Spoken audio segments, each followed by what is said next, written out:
That's how you're able to Mhm. combat this spiritual warfare. Because Yes. you have to get to a point where you know.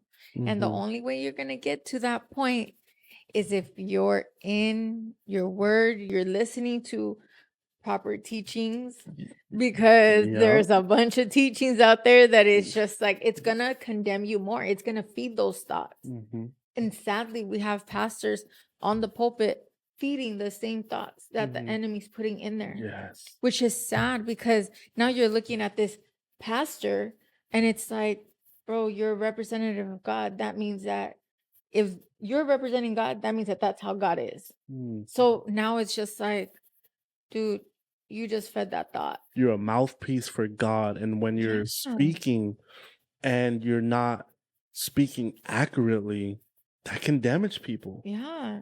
You have to be careful. You have to be careful who you're listening to, because it's even tempting to listen to those encouraging messages. Mhm. But within that encouragement, there's a lot of lies within it. Yep. A lot of scriptures taken out of context, a lot of things that Jesus would never say or do. Mhm. So you have to be careful. You have to make sure that you're listening to the proper teachings, that you're meditating on who God says you are, Yes. not Yes, on what the world is absolutely. saying you are, because there's the world and then there's God. Mhm. There is, and sometimes what the world says might be facts, Mhm. but what is God saying? Yep. The truth. And that leads me to the armor of God. Mm.